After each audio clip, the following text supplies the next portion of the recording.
Hey guys, today we're doing a short video demoing some of the parameters of the data ins in Utopia. Today we are taking a look at the sample data parameter. As you can see on the left hand side of my screen, I have my integration hub, and on the right hand side I have my transactions page. Now let's go to the data in that we created in the previous video. As you can see, I still have some of the parameters enabled, like active, ignore duplicates, generate transactions, and maintenance. But today we are taking a look at the sample data.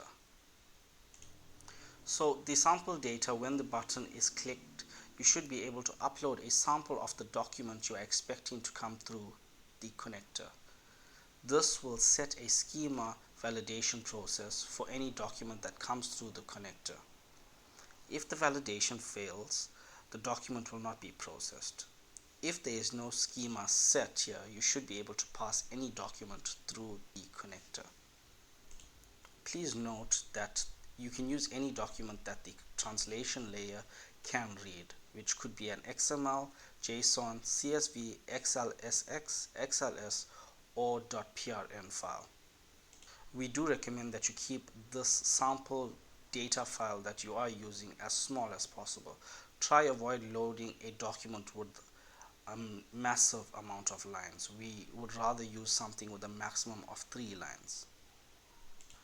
So let's attempt to upload a sample data to our demo data in. So we will click on sample data.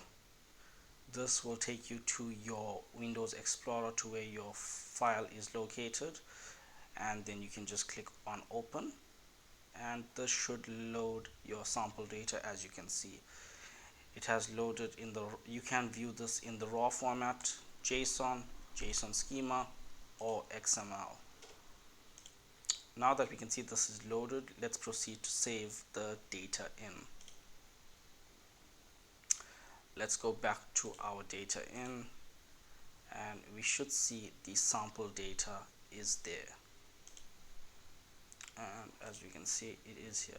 The nice thing about the sample data is once this is loaded, you could automatically add your identifiers, because this is picked up from the sample data uploaded. So on the identifier field, if we click here, this will bring up some of the identifiers that you could use on the docs coming through the connector.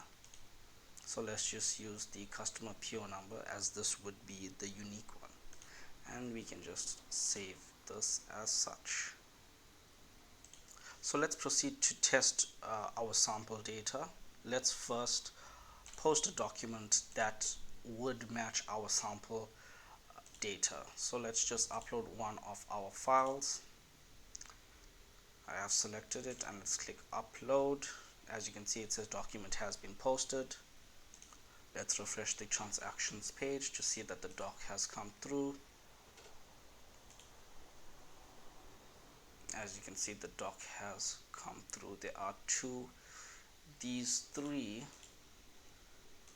that were marked as invalid.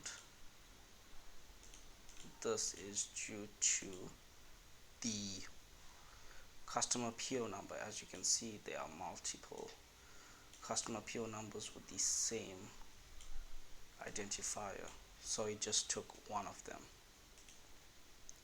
But now we know that the sample data is working. Let's create a transform of that data in, and we can see that the doc came through correctly. Now we can test the sample data once more by posting a different doc, completely different from what the sample data looks like, and this should mark the doc as invalid.